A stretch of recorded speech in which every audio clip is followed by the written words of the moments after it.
ரம்ஜானுக்கென்றே பிரத்யேக கலெக்ஷன்கள். ஆசியாவின் மிகப்பெரிய ஜவுளி சாம்ராஜ்யம் the Chennai silks. GT Holidays. GT Holidays, South India's #1 travel brand.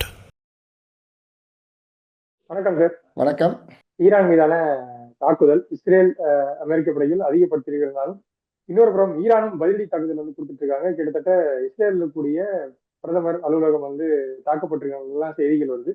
இதை தாண்டி UAE மற்றும் மத்திய கிழக்கில் இருக்கக்கூடிய நிறைய நாடுகள் சேர்ந்த எண்ணெய் நிறுவனங்கள், பைப்லைன்ஸ் எல்லாத்தையும் ஈரான் ஏவுகணைகள் தாக்கிட்டு இருக்கு. இந்த பதட்டம் மேலும் அதிகரிக்குமா? இப்ப என்னன்னா UAE எல்லாமே ஏர்ஸ்பேஸ் க்ளோஸ் ஷட் பண்ணி வச்சிருக்காங்க. இந்த தாக்குதல் மேலும் அதிகரிக்கும் எதிர்பார்க்கலாமா? இதை குறைவதற்கான வாய்ப்புகள் இருக்கு. சைக்கிள் ஆஃப் கான்ஃப்ளிக்ட் அப்படின்னு நம்ம சொல்லுவோம். அது எப்போவுமே இந்த பிரச்சனைகள், கிளர்ச்சிகள், இந்த மாதிரி சர்ச்சைகள்லாம் வரும்பொழுது அதுக்கு ஒரு வளைவு ஒன்று இருக்குது. அப்படி போய் மேலே ஏறி பீக்காய் அப்புறம் கீழே இறங்கும். இப்போ உச்சக்கட்டத்தில் இருக்குது. உச்சக்கட்டத்துக்கு ஏறிக்கிட்டு இருக்கு, இன்னும் உச்சக்கட்டத்துக்கு போகலை. இது எப்பவுமே அதிகமாகி தான் குறையும். எப்படி இதை சொல்கிறீங்கன்னா, எப்படி இதை சொல்லலாம்னா, 28ஆம் தேதி ஆரம்பித்த இந்த போர் இன்றைக்கி 2ஆம் தேதி தான் ஆயிருக்கு. 3-4 நாட்களில் கடும் தாக்குதல்களுக்குள்ளார 2 பக்கமே உள்ளாயிருக்கு. அப்படி பார்க்கும்பொழுது இன்னும் அவங்க இந்த போரினுடைய அந்த ஒரு விரக்தி நிலைக்கு வரல. அந்த போரில் பல்வேறு நிலைகள் இருக்குது. ஒரு போர் நிகழ்த்தும் பொழுது அந்த போர் சூண்ட உடனே ஒரு எக்ஸைட்மெண்ட் ஒன்று இருக்குது. வார் எக்ஸைட்மெண்ட்னு சொல்லுவாங்க. இதை உடனே எல்லாத்தையும் நம்ம அழிச்சிடணும் அல்லது தற்காப்புக்குள்ளார வந்துடணும் அப்படின்னு எல்லாருமே கிளம்பி நிற்பாங்க. அப்புறம் தாக்குதலுக்கு பதில் தாக்குதல் நடக்குது. இப்போது அந்த பதிலிருப்பு காலத்தில் இருக்காங்க. இன்னும் இது நீடிக்க தான் போகுது. குறிப்பாக இந்த 2 படைகளுடைய 2-3 நாடுகளுடைய இந்த பலங்கள் பலவீனங்களை பார்க்கும் பொழுது இந்த 28ஆம் தேதியினுடைய நிகழ்வுடைய தாற்பயம் அப்படின்னு பார்க்கும் பொழுது இது ஒரு நீண்ட நெடிய போராக தான் இருக்குமே தவிர, இதை நிற்கணும் அப்படின்னா இதுக்கு பல்வேறு உக்தி முறைகளை கையாண்டால் மட்டும்தான் அதை நிறுத்த முடியும். இது உடனே இந்த மாதிரி போக்கு இருந்துச்சுன்னா அதை நிறுத்த முடியாது. ஆனால் துபாய், அபுதாபி, அது மட்டும் இல்லாமல் சவுதி, குவைத், பக்ரைன், இங்கே இருக்கக்கூடிய பொதுமக்களுடைய இயல்பு வாழ்க்கை பாதிக்கப்பட்டிருக்கு. இங்கே இருக்கக்கூடிய அமெரிக்க இராணுவ தளங்களை குறிவிக்கிறதை தாண்டி நிறைய பொது இடங்கள்லையும் ஈரானுடைய ஏவுகணைகள் விழுதுன்றது மத்திய கிழக்கு நாடுகளில் மொத்தமாக ஒரு பதற்றத்தை ஏற்படுத்தியிருக்கு. சில மத்திய கிழக்கு நாடுகள்லாம் ஈரானுக்கு டைரக்டா வார்னிங் கொடுத்துருக்காங்க, இந்த தாக்குதல் உடனே எடுத்துக்கான்ட்டு. ஸோ இது எப்படி சார் பார்க்கலாம் இந்த கான்ஃபிளிக்ட்? இஸ்ரேல் US தாண்டி மத்திய கிழக்கு நாடுகளுக்குள்ள ஒரு பதட்டத்தை ஏற்படுத்தியிருக்காங்கல்ல. மத்திய கிழக்கு நாடுகளுடைய பதட்டத்துக்கு நிறைய நியாயங்கள் நம்ம எவ்வளோ சொல்கிறோமோ அதே அளவுக்கு ஈரானுடைய செயல்களுக்கும் நியாயங்கள் ஈரான் சொல்லுது. இந்த நாடுகள் எல்லாம் அமெரிக்காவினுடைய இராணுவ தளங்களை வச்சுருக்காங்க. அமெரிக்கா நேரடியாக அவங்களுடைய விமானங்களை அவங்க நாட்டிலேருந்து இயக்க முடியாது. ஏன்னா தூரம் ரொம்ப அதிகமாக இருக்குது. அதனால் மத்திய கிழக்கில் இருக்கக்கூடிய நீங்கள் குறிப்பிட்ட நாடுகள் அமெரிக்காவுக்கு ஒத்து போகுது. அங்கே இருந்து தான் இந்த தாக்குதல் நடத்தியிருக்காங்க அப்படிங்கிறது எல்லாருக்குமே தெரியும். அப்போது இந்த நாட்டை அழிக்கிறதுக்கான காரணம் அப்படிங்கிறத விட அந்த நாட்டில் இருக்கக்கூடிய அமெரிக்க படைத்தளங்களை அழிக்கிறது அப்படிங்கிறது ரொம்ப முக்கியம். அதனால தான் இந்த செயல்பாடு. அப்போ என்ன நடக்க போகுது அப்படின்னா, ஏற்கனவே 29 தளங்களை இப்போ ஈரான் அடிச்சிருச்சு இன்றைய தேதிக்குள்ளார. இன்னும் அதிகமாக தான் ஆக போகும்போது அங்கே இருக்கக்கூடிய எண்ணெய் குழாய்கள், அப்புறம் எண்ணெய் கிணறுகள், இந்த மாதிரி விடயங்களுக்கு மேலெல்லாம் தாக்குதல் நிகழ்த்தப்படும். அடுத்தது அமெரிக்கா நினச்ச மாதிரி நேரடியாக நம்ம போகிறோம், தாக்குதல் நடத்துகிறோம், வேறு ஆளை வச்சுட்டு வரோம் அப்படின்றதெல்லாம் கிடையாது. இங்கே என்ன நடக்க போகுது அப்படின்னா, ஈரான் இந்த போருக்காக கிட்டத்தட்ட 40 ஆண்டுகளாக தயாராகிட்டு இருக்காங்க. ஈரானுக்கு போர் வரலாறு அப்படிங்கிறது நிறைய இருக்குது. இந்த வரலாறு எதன் அடிப்படையில் இருக்குது அப்படின்னா, தொன்று தொட்டு ஈரான் இந்த போர்களையும் பிரச்சனைகளையும் சந்தித்து வந்ததில் அவர்கள் என்றைக்குமே போருக்கு தயாரானவர்களாக தான் இருக்கிறாங்க. அப்போ இந்த 40 ஆண்டுகளில் என்ன நடந்திருக்கு அப்படின்னா, இந்த போர் தயாரிப்புக்கான தளபாடங்கள் நிறைய அங்கே ஒரு மாதிரி மெருகேற்றப்பட்டு நல்லா இருக்கு. சயின்டிஃபிக் டெம்பர்னு சொல்கிறோம் இல்லையா, scientific temper and scientific growth, அது வந்து ஈரானில் ரொம்ப அதிகமாகவே வளர்ந்துருக்கு.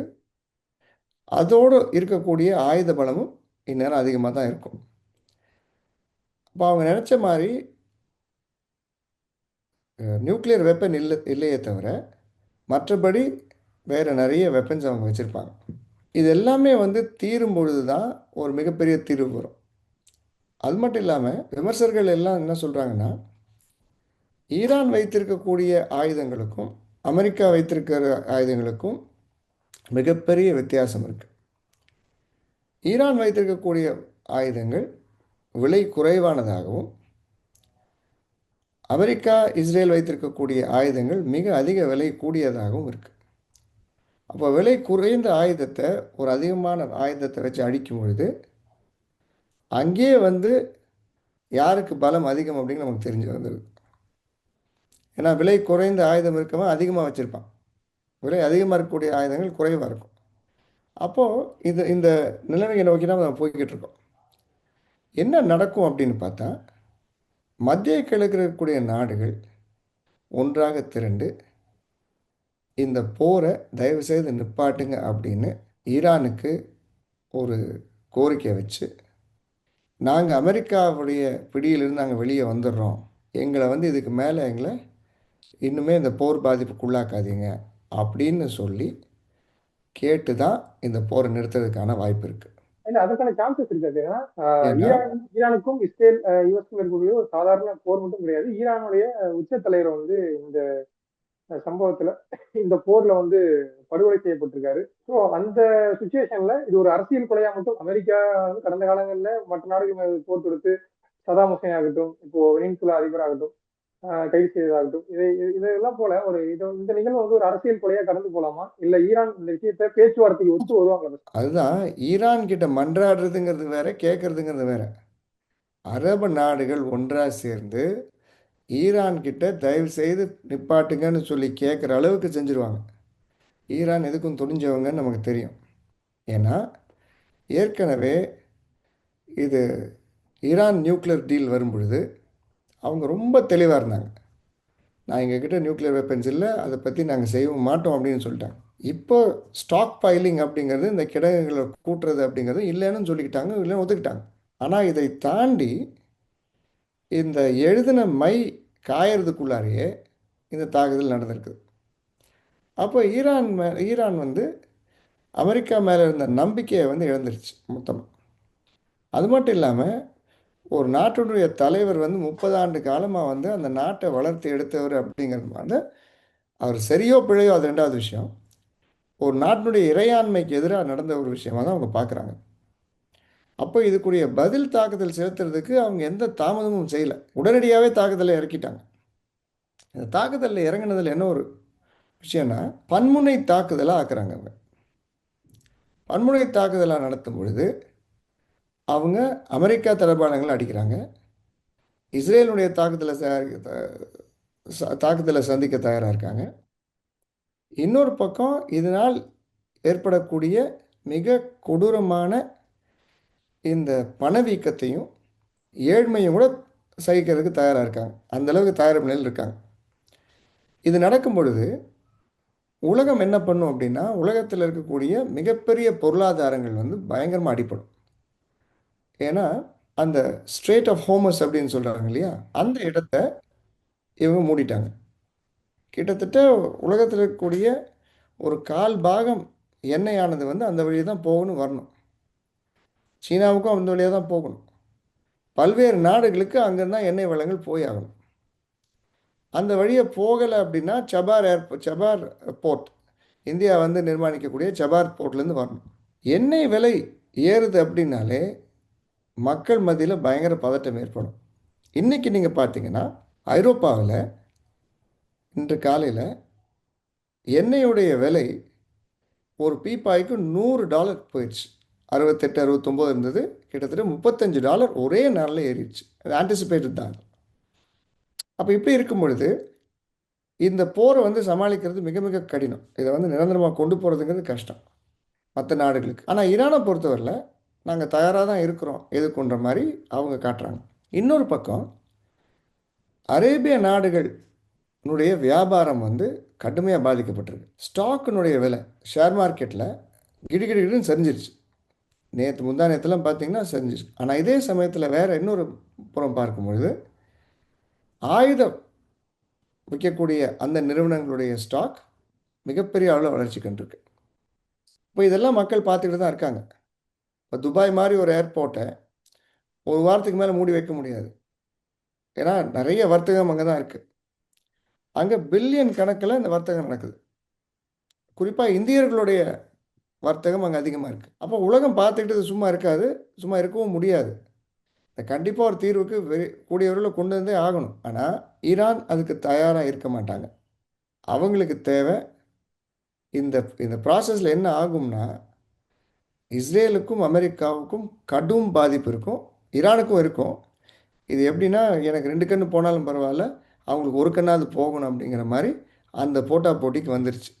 அப்படி தான் அது நடந்துட்டுருக்கு. சரி, இப்போ ஃபைனலாக ஒரு கொஸ்டின் கேட்குறது, இதில் வந்து இந்தியாவுடைய நிலைப்பாடு, ஏன்னா சைனா வந்து எதிர்ப்பு தெரிவிச்சிருக்காங்க. இஸ்ரேல் அமெரிக்கா வந்து சரியில்லை, அவங்க வந்து ஈவன் வெடிக்கிறதுக்கு வந்து மீறி இதை வந்து பண்ணிட்டு இருக்காங்க. இன்னொரு புறம் பாகிஸ்தான் உச்ச தலைவர் கொலை பண்ணும் போதே வந்து அவங்களும் கண்டனத்தை தெரிவிச்சிருந்தாங்க. ஆனா இந்தியாவுடைய எக்ஸ்டர்னல் அஃபேர்ஸ் பாத்தீங்கன்னா பிரதமர் அங்கே போயிட்டு வராரு, போயிட்டு வந்து அடுத்த நாளே இந்த தாக்குதல் துவங்குது. அதை தாண்டி அதுக்கு போர் துவங்கினதுக்கு பிறகு இந்தியாவுடைய ஸ்டேட்மெண்ட்லாம் பாத்தீங்கன்னா வந்து இஸ்ரேலுக்கு ஒரு ஆதரவான நிலைப்பாடும், ஈரான் வந்து இந்த போரை நிறுத்தணும்ன்ற மாதிரியான ஒரு கண்ணோட்டத்துல போகும்போது அதாவது ஆசிய பிராந்தியத்துல இது என்ன விதமான விளைவுகளை ஏற்படுத்து? ஏன்னா இந்தியா ஒரு ஸ்டாண்ட் இருக்கு, அண்டை நாடான சைனா, பாகிஸ்தான் அவங்க ஒரு வேற ஸ்டாண்ட் எடுத்திருக்காங்க.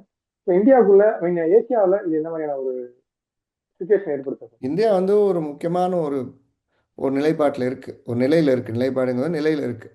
இது பேச்சுவார்த்தைக்கு முன்னெடுத்து செல்லக்கூடிய நிலைமையில் இந்தியா இருக்குது. ஏன்னா இது வரைக்கும் அவங்க ஓரளவுக்கு நியூட்ரலாக தான் இருந்திருக்காங்க. ஆனால் இப்போ போயிட்டு வந்த உடனே இந்த தீவிரவாத செயல் அப்படிங்கிற மாதிரி ஈரான் பார்க்குது இல்லையா, அவங்களுடைய தலைவரை கொன்னது, இது யாருக்குமே தெரியாமல் நடந்திருக்க வாய்ப்பு இல்லை, தெரிஞ்சிருக்க வாய்ப்பு இருக்குது. இந்தியாவுக்கே கூட தெரிஞ்சிருக்க வாய்ப்பு இருக்குது. ஏன்னா 27, 28 இந்த 2 நாட்களில், அது ஒரு நாள் முன்னாடி கூட கூட்டிக்கலாம், 26, 27, 28 தாலிபானுக்கும் பாகிஸ்தானுக்கும் பிரச்சனை ஏற்படுது.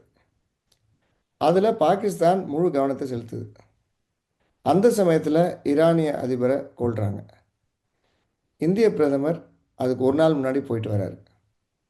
அப்படிங்கும்போது இது எல்லாத்தையும் வந்து முடிச்சு போட்டு பார்த்தா எங்கேயோ ஒரு சிக்கல் இருக்கிற மாதிரி ஒரு ஃபீலிங் இருக்குது. ஆனால் இந்தியா இந்த நிலைமையில் கண்டிப்பாக பேச்சுவார்த்தைக்கு உடனடியாக நடத்துறதுக்கு தயாராகணும். ஏன்னா இந்தியர்கள் நிறைய பேர் அங்கே இருக்காங்க, கிட்டத்தட்ட 1 கோடி பேர் இருக்காங்க அந்த பிராந்தியத்தில். இந்தியர்கள் அவ்வளோ பேர் இருக்காங்க. அவ்வளோ பேரையுடைய பாதுகாப்பு ஒன்று சரி, மக்கள் தான் பாதுகாப்பு அப்படி இப்படின்னு சொன்னால், இன்னொரு பக்கம் ஒரு 135 கோடி மேலே, 135 பில்லியன் டாலர்ஸ் கிட்டத்தட்ட இந்தியன் பிஸ்னஸ் இன்ட்ரெஸ்ட் அங்கே இருக்குது. அதுக்கப்புறம் இந்த பிராந்திய அளவில் மிகப்பெரிய ஒரு கிரைசிஸை ஏற்படுத்தக்கூடியதுக்கு எல்லா கூறுகளும் இப்போ இருக்குது. இப்படியே விட்டோம்னா அப்படி தான் போகும். அப்போது உடனடியாக போர் நிறுத்தம் அப்படிங்கிறது முக்கியம். 2வது, கலாச்சார ரீதியான ஒரு புரிந்துணர்வு ஏற்படணும். 3வது, இந்த ஆயுத பேரம், இந்த ஆயுதங்கள் விஷயங்கள் இது எல்லாத்தையும் நம்ம பார்த்துக்கலாம். இப்போ இந்த சண்டை அப்படின்னு வரும்பொழுது, இந்த சண்டையில், இந்த போரில் பாதிக்கக்கூடிய சாதாரண சாமானிய மக்கள் உடைய நிலைமையும் ரொம்ப அதிகமாக பார்க்க வேண்டியிருக்கு.